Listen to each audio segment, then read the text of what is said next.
Packing up some of her dresses had been easy. Mother hadn't left her bedchambers again. She had begun to call for Anastasia, however, asking for tea or a light meal to have in bed.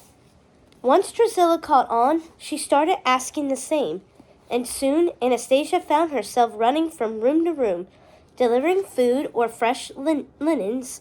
It was hard work, but Cinderella had always done it without complaint, so Anastasia tried to do the same.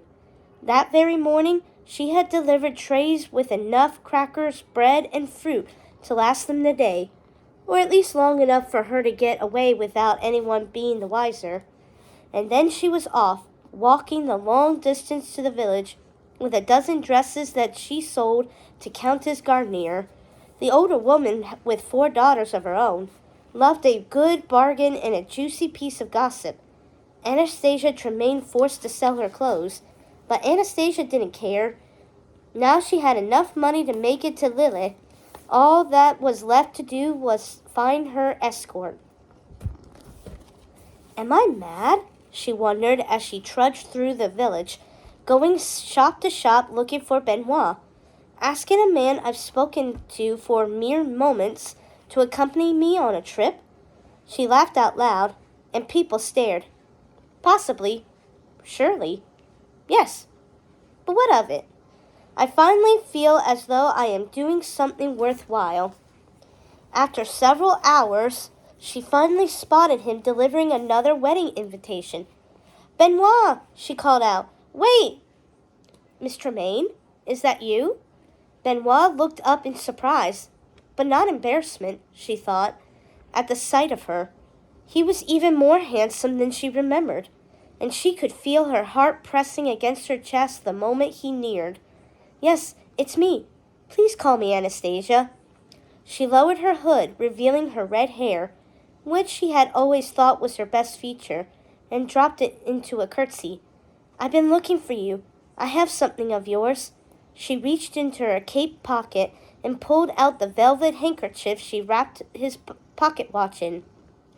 His unusual eyes brightened. You found it! He took the watch from her, holding it up to the afternoon's waning sun to admire. I didn't know where I dropped it. I searched everywhere, retracing my steps to all but your manor. He raised his right eyebrow. I was afraid of your mother's wrath if I knocked on your door again. Anastasia felt her cheeks flush as she thought back to Mother's behavior. She wasn't having a good day, she admitted. I'm sorry about what she did with the wedding invitation. Benoit cleared his throat. Please don't give it another thought. The good news is you found my timepiece and returned it to me. He stared at it again. My father had it commissioned before he died. I'm sorry for your loss, Anastasia said softly. I lost my father when I was young too. Then you understand, he said. Even after all the trouble he got our family into, he was family. This is all I have left of him. My mother presented it to me when I got my position with the royal family. It's my prized possession. I have it back because of you. Anastasia's heart pulled. I'm glad I could bring it. But it's not an entirely selfless act, I'm afraid. I have something to ask of you, too. Oh? His right eyebrow rose higher. Would you like a new invitation? No, Anastasia flushed. I will not be attending the wedding. Benoit's face fell. The princess will be sorry to hear that. Anastasia wasn't so sure. And now that her mother and sister had refused, she knew she could not go alone. Maybe she didn't deserve to be there. After all, besides, the sight of her stepsister on her wedding day might make Cinderella sad. It would be better this way. She had work of her own to do. Yes, well, there is something else I was hoping you could do for me. Anastasia felt her palms begin to sweat beneath her white gloves. I was hoping you could accompany me on a trip to Lilith. Incidentally, I have been thinking of my own father, and that is where he was from. I've realized I barely knew him, and I'd like to know him better, she faltered. I don't have much to offer you. She pulled some shillings from her pocket that Countess Garnier had given her. But I sold enough to get us a carriage to use for travel. I can't go alone, and I don't know who else to ask. Benoit's hand closed over her own, clasping the shillings, and Anastasia inhaled sharply. Keep your money. It would be my honor to accompany you. Lillet isn't far, half a day's trip at most. I have off Thursday and Friday if you're available then. Available then? She was available every day, and Thursday was the next day. Yes, that would be lovely. Thank you.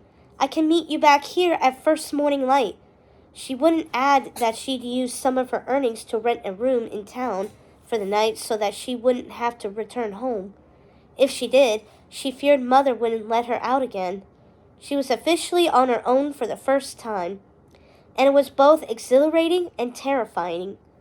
Benoit bowed slightly as if she were someone to be revered. Till then, Anastasia.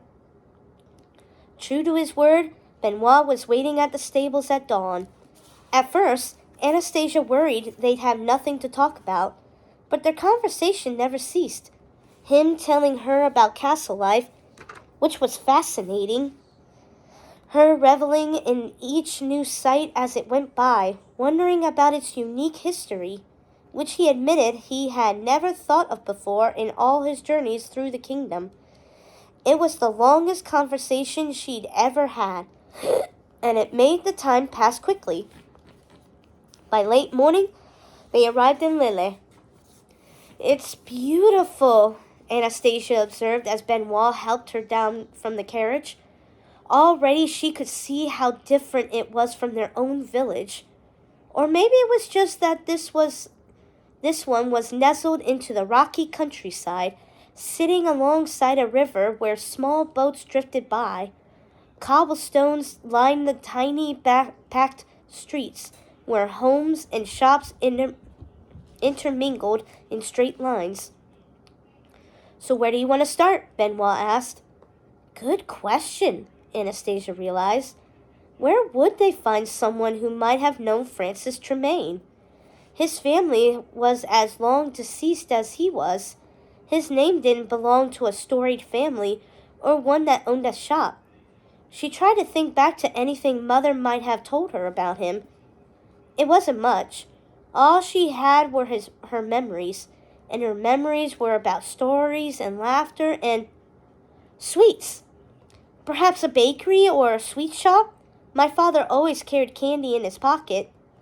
Benoit looked around at the shops in the square. Aha! If your papa loves sweets, why don't we try the chocolaterie? At the very least, they'll have some delicious delicacies we can take with us on this quest. Anastasia smiled. That sounds like a wonderful suggestion. Even though the day was only just beginning, it felt different. Maybe it was being in the village where no one knew her or her history. Or maybe it was walking the same streets her father had once walked. But she felt comforted in a way she never had before. A bell rang on the door as they entered. The sweet smell of chocolate greeted them along with the glass counters full of candy, cookies, and chocolate. Hello, a woman called out as she dusted a cake with powdered sugar. How can I help you? Hello, said Benoit. First off, we'd love 2 of those, 3 of those, and maybe a bag of those to take with us. He looked at Anastasia and winked. Need to bring something home for the other men. Anastasia smiled. We were also hoping you could help us find someone who might have known the Tremaine family. My father was Francis. He died almost a decade ago. It still hurt to say those words after all this time.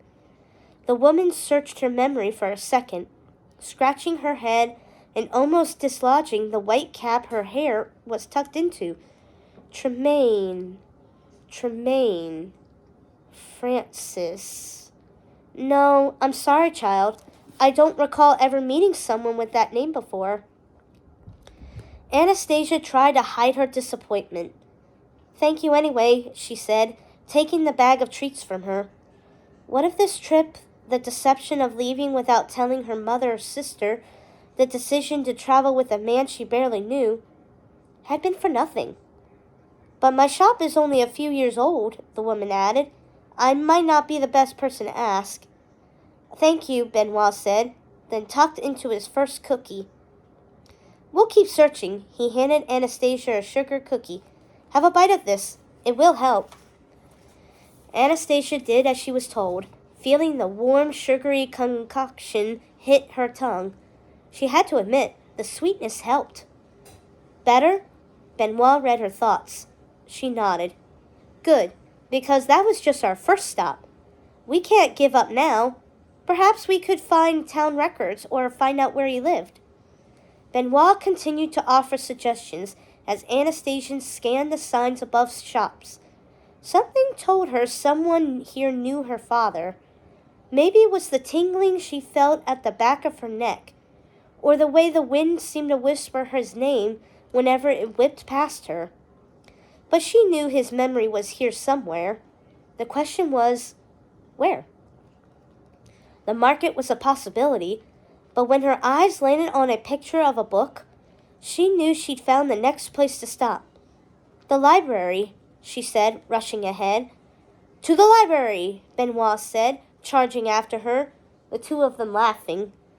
The room was small, just a few shelves with books, and only one person inside browsing while a librarian worked. But the smell of leather drew her in.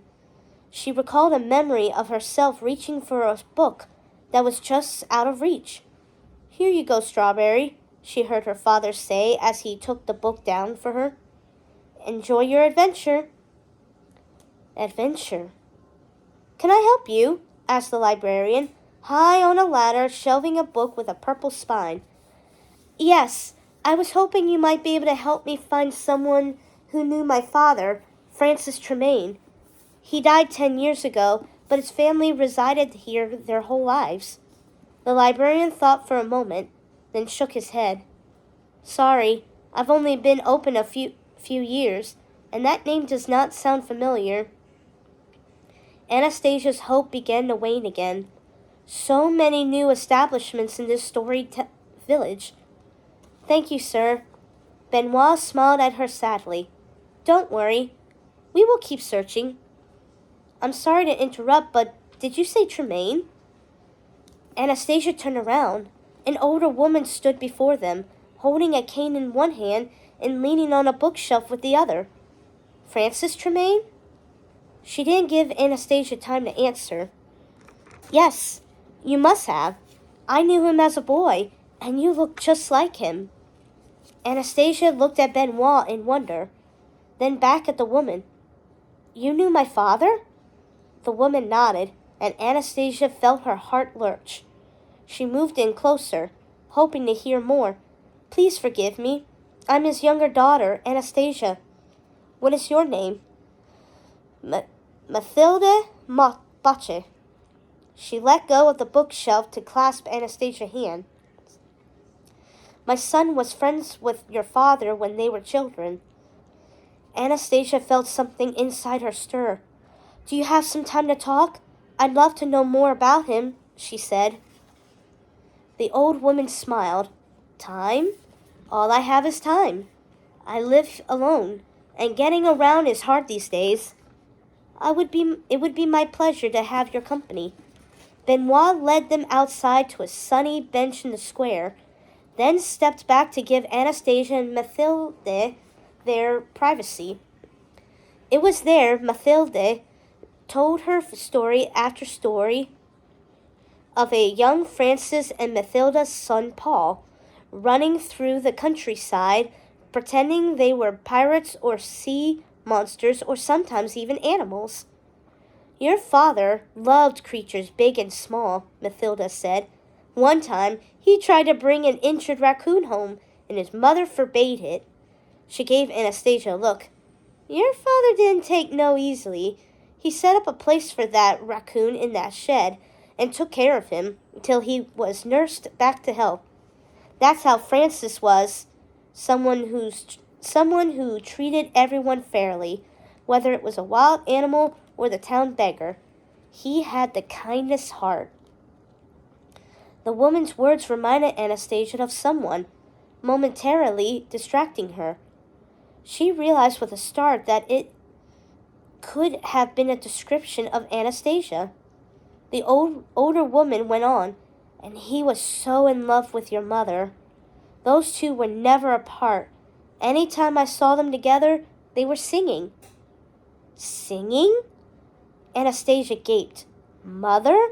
She tried to picture her parents together, young, in love, and happy. I've never heard my mother sing before. In music lessons, her mother was always strict about arrangements and techniques, but she never sang a note. She was quite good, Mathilda insisted. You should ask her to sing for you. She might like that.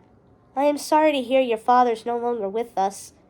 Anastasia clasped the woman's hands, feeling a rush of emotions for her. Thank you. This afternoon was truly a gift, and this small town. She looked around. I feel like I've entered a storybook. Mathilda laughed. Your father always said the same thing. Lilith is small and humble, but it is magical. She looked at Anastasia curiously. So you are enjoying your visit? Why, yes, Anastasia gushed. Here, I feel like I could be anyone I want. She looked down for a moment. Maybe even someone my father would be proud of. She felt Mathilda give her hand a squeeze. Then why don't you stay longer? Mathilda's eyes twinkled. When you found me in the library, I was about to leave a post seeking someone to assist me around the house. Light labor, company, for a warm bed. I am getting on in years and could use the help. My home isn't large, but it is cozy. You would want to hire me? Anastasia gaped. Are you certain? You barely know me. I like what I see, Mathilda replied. You've got some of your father's fire in you. I suspect you'll make a fine worker and an even better friend. What do you say? Anastasia felt her heart start to beat out of her chest. A million thoughts formed at the same time. She pushed away the ones telling her all the reasons she couldn't stay. Her mother telling her she was above this sort of labor, even if that had not been the case at home lately, as she waited on her mother and sister. Her sister telling her she was ridiculous and that she should wait for something better to come along. Her own doubts telling her how hard it would be to truly leave home. But a louder sentiment rang through. This was it, her fresh start, a chance to carve out a different path. She'd be a fool not to take it. I say yes, Anastasia said, laughing as she threw her arms around Mathilda. It only occurred to her afterward that it was the first time in a long time she'd shown affection to someone. It made her feel like anything was possible.